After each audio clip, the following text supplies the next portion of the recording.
Hi guys, I'm back. So today is a good day to work on the motor, and I already sort of started on the magnet brackets, and let's have a look. At this point all I wish is to just spin it up, but that's not how it went. So as you can see, I started cutting the aluminum profile into the what should be the magnet brackets, and it really takes time to cut this. That's probably mainly because I'm using the handsaw.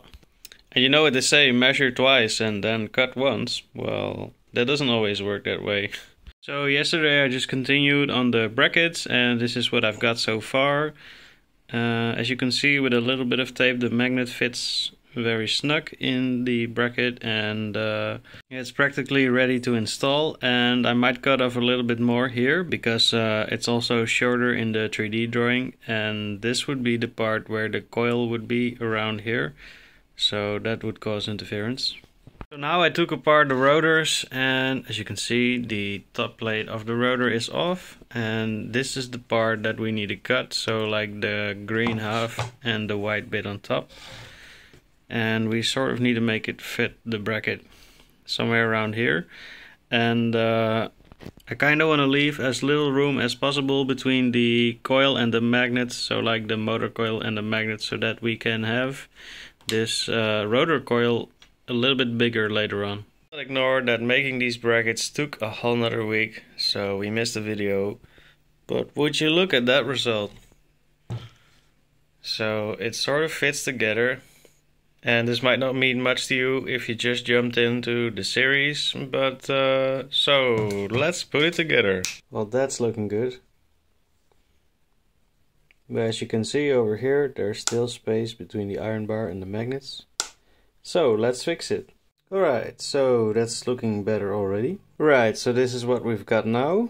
You can see the magnet is closer to the coil and it would still fit.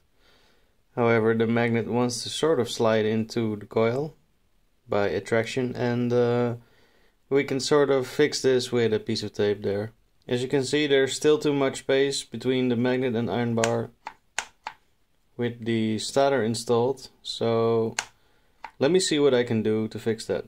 So here's the idea: a piece of plastic in between the magnets to make the stack a little longer, and also a piece of tape in the bracket so the magnet stays in place better. Alright, there we go. Moves smooth like butter. This is the toffee flavored topping of my life right now. And I know what you're thinking, because you know great minds think alike. Let's spin it up. Right, so here we go. Small inrush current. And we spin it up.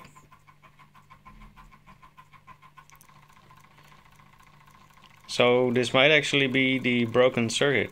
We can try the other one. Right, so here's the other circuit.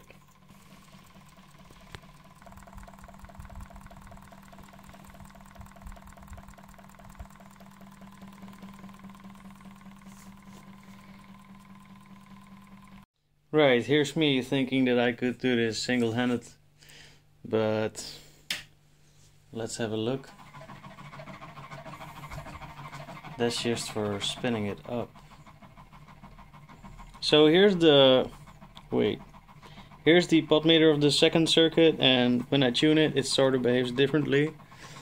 Right now I have opened it fully so that the second circuit would work fully, and also by draining the current in the capacitor we sort of can get it to spin up without shorting the second circuit.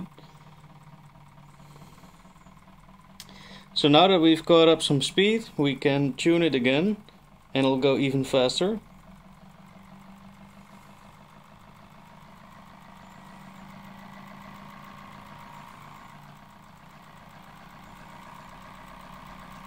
Sort of like a gas pedal in the car, you know?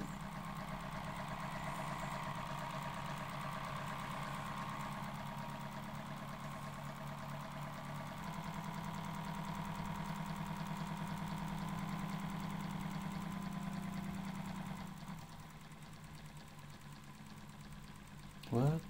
I think the potmeter gave up on us.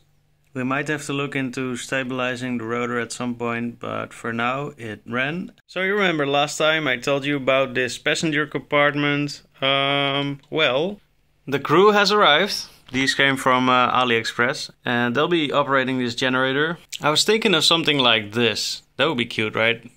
And so then my girlfriend came up with this other dome. That would also be interesting. Very cool. So if you happen to have a preference between this or that one, let me know in the comments. So that's it for now, and I hope you enjoyed watching this video. If you like it, press the like button and don't forget to subscribe and ring that bell. Thanks for watching and see you next time!